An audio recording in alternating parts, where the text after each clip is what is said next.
Hello friends, मैं विकास आनंद आप सभी का स्वागत करता हूं आपके अपने स्टडी चैनल लक्ष्य अकेडमी पर। HPPSC असिस्टेंट प्रोफेसर के लिए एक स्पेशल सीरीज टॉप 5 एमसीक्यूज आपको मिलेगी मॉर्निंग सुबह 7 बजे ये लेक्चर। एंड इसकी हम लोगों ने बात रखी है तैयारी जीत की, क्योंकि मैं ऑलरेडी बोल चुका हूं कि यहाँ पर जो कॉम्पिटिशन है वो काफ़ी टफ होने वाला है। इसका रीज़न सबसे पहला क्या है कि केवल और केवल जो नेट क्वालिफाइड हैं या जो सेट क्वालिफाइड है, ठीक है ना, केवल वही दो अप्लाई कर सकते हैं। एंड जितने भी लोग फॉर्म अप्लाई करते हैं नेट और सेट के, उनमें से सिर्फ और सिर्फ 6% लोगों का ही ये क्वालिफिकेशन आता है। तो आपकी जंग इन 6% लोगों में है। वैसे 6% ये लोग हैं जो अपने आप को साबित कर चुके हैं ऑलरेडी कि yes I am the best. तो अगर भैया जब सब आई एम द बेस्ट हैं, तो इनमें से उनका चुनाव होगा जो सचमुच बेस्ट है। सो अच्छे से जी जान लगा करके पढ़ो।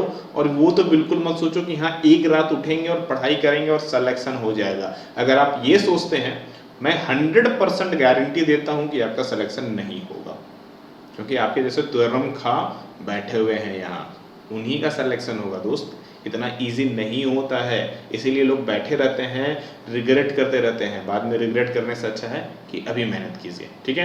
एंड मॉर्निंग सुबह 7 बजे आप लोगों को ये लेक्चर मिलने वाली है, सो मिस बिल्कुल नहीं करना। एंड टाइम शेड्यूल्स तो आपको पता है कि कौन कौन से दिन हम लोग ये लेक्चर लेने वाले हैं। टेलीग्राम ग्रुप एंड हमारी जो यूट्यूब कम्युनिटी है उसमें हमने बता दिया है आप सभी को, राइट। एंड जिन्होंने अभी तक हमारी टेलीग्राम ग्रुप या लक्ष्य अकेडमी ऐप डाउनलोड नहीं किया, डिस्क्रिप्शन पे लिंक है, डेफिनेटली जाएं, इनरोल कीजिए।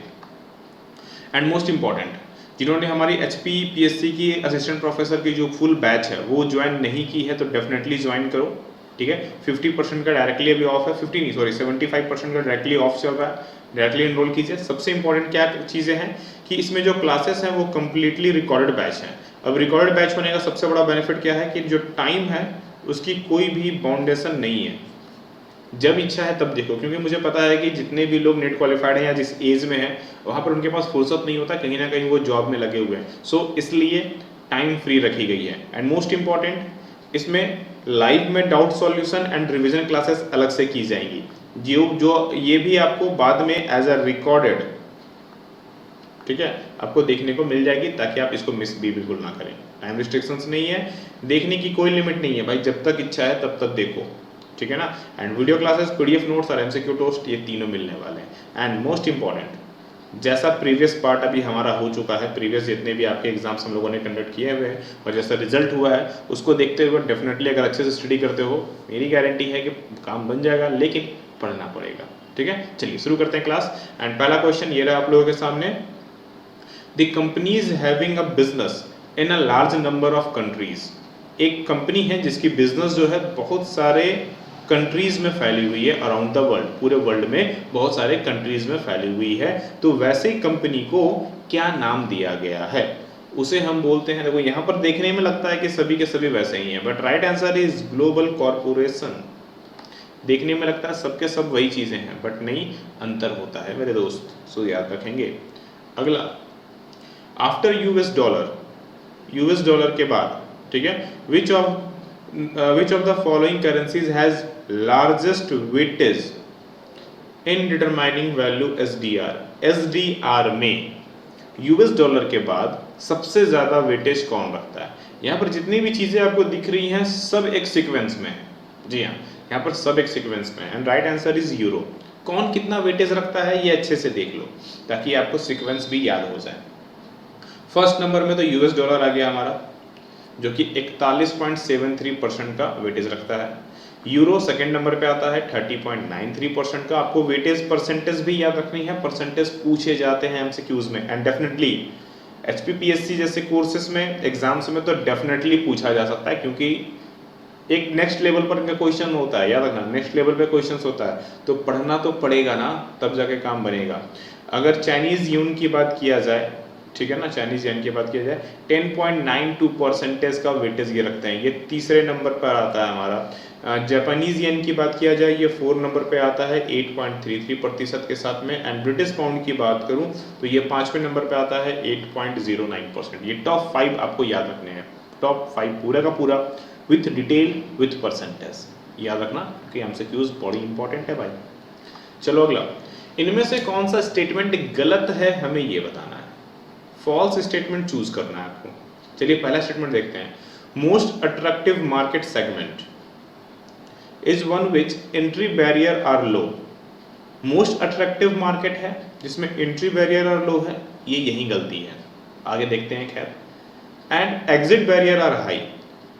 Entry barrier and exit barrier both are high अगर होता तो हम बोलते कि ये स्टेटमेंट सही है, बट ये स्टेटमेंट तो गलत हो गया बिकॉज ऑफ यहाँ लो लिखा हुआ है। तो आंसर्स तो हमें मिल चुके हैं, बाकी आप जरूर देख लीजिए क्या क्या चीजें हैं हमारे साथ में। एंड मोस्ट इंपॉर्टेंट ये सारे के सारे स्टेटमेंट हमारे ट्रू हैं। ठीक है, ये चीज तो मिल गया आपको, ये पढ़ लेना भाई, टाइम बचा रहा हूं आप लोगों का, मेरा भी। एट्रीब्यूट और benefits that consumer strongly associate with a brand, positively evaluate and believe they could not find to the same extent with competitive brand। आपका एक एज अ कंज्यूमर आपका किसी ब्रांड पर स्ट्रांगली बिलीव है, उस पर हम बहुत अच्छे तरह से बिलीव करते हैं कि ये से मान लो कोई चलो पेन है तो यार इस कंपनी का पर्टिकुलर पेन ही बेस्ट होता है, ये आपको पता है। आप मार्केट जाते हैं, आंख बंद करके बोलते हैं ये पर्टिकुलर कंपनी का पेन मुझे दे दो, कोई एक्स्ट्रा ट्राई नहीं, कोई आपको मतलब नहीं है, प्राइजेस एंड सब चीज़ें पर आपको फुल्ली ट्रस्ट है।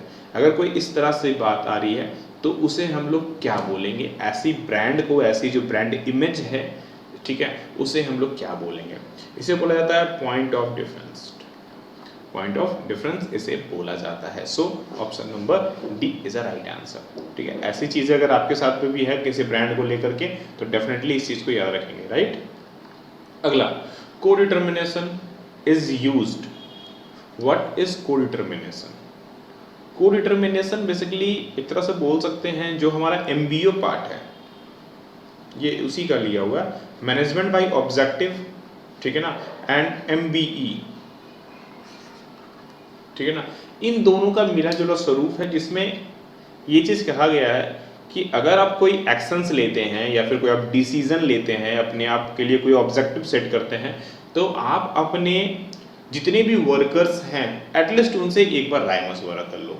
यानी कि सिंपल सी भाषा में इसमें यह समझाने की कोशिश की गई है जो लोअर लेवल वाले जो पार्ट हैं, जो वर्कर्स हैं या फिर जो टीम है, उनसे भी एडवाइस लेनी चाहिए, उनको भी आप डिसीजन मेकिंग में शामिल करो, उनकी राय लो, उनसे चीज़ों को सीखो और उसके बाद इम्प्लीमेंट करो। इट मीन्स ये हमारा दिखाता है इंडस्ट्रियल डेमोक्रेसी को दिखलाता है। ये डेमोक्रेसी हुई ना, और किस चीज़ की डेमोक्रेसी? इंडस्ट्री की, कि किस तरह से हम सबको मिला करके वर्क करते हैं उसे बोलते हैं। एंड इसको हम लोग वर्कर पार्टिसिपेशन के नाम से भी जानते हैं।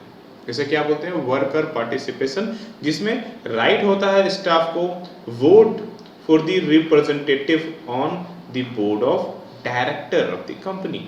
यानी कि जब हम बोर्ड ऑफ डायरेक्टर चूज कर रहे हैं या फिर कोई पर्टिकुलर डिसीजन ले रहे हैं, उस समय हम क्या करें? इनको शामिल करें अपने साथ और चीज़ों को इम्प्लीमेंट करें। राइट, क्लियर है चीज़ें, समझ में आ गई? तो ये तो थे हमारे 5 क्वेश्चन। 5 में से आपने कितने स्कोर किए कमेंट करके जरूर बताएं। एंड डेफिनेटली ये पूरी की पूरी सीरीज आपको फॉलो करनी है, तैयारी जीत की, कोई किंतु परंतु नहीं करना।